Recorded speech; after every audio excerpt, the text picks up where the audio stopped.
chapter 12. It was about this time that King Herod arrested some who belonged to the church, intending to persecute them. He had James, the brother of John, put to death with the sword. When he saw that this met with approval among the Jews, he proceeded to seize Peter also. This happened during the festival of unleavened bread. After arresting him, he put him in prison, handing him over to be guarded by 4 squads of 4 soldiers each. Herod intended to bring him out for public trial after the Passover. So Peter was kept in prison, but the church was earnestly praying to God for him. The night before Herod was to bring him to trial, Peter was sleeping between 2 soldiers, bound with 2 chains, and sentries stood guard at the entrance.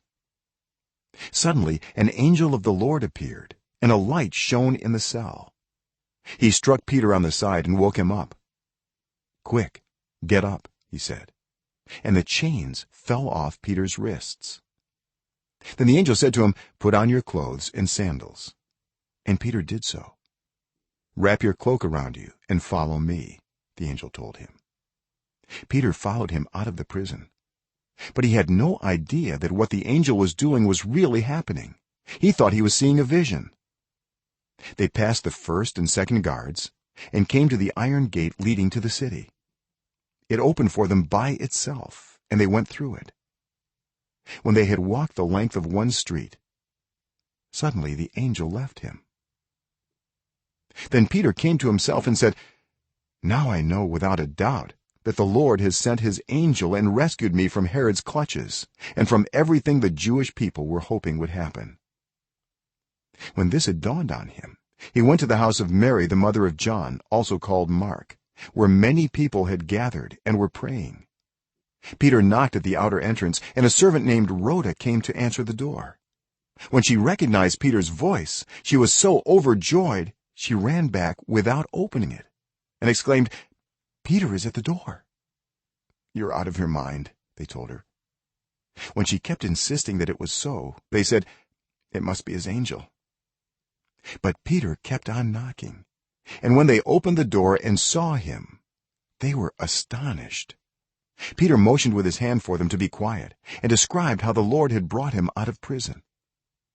"Tell James and the other brothers and sisters about this," he said, and then he left for another place. In the morning there was no small commotion among the soldiers as to what had become of Peter. After Herod had a thorough search made for him and did not find him, he cross-examined the guards and ordered that they be executed. Then Herod went from Judea to Caesarea and stayed there. He had been quarreling with the people of Tyre and Sidon. They now joined together and sought an audience with him. After securing the support of Blastus, a trusted personal servant of the king, they asked for peace, because they depended on the king's country for their food supply. On the appointed day, Herod, wearing his royal robes, sat on his throne and delivered a public address to the people. They shouted, "This is the voice of a god, not of a man."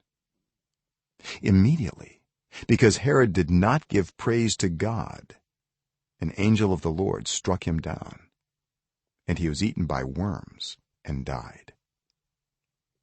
But the word of God continued to spread and flourish. When Barnabas and Saul had finished their mission, they returned from Jerusalem, taking with them John, also called Mark.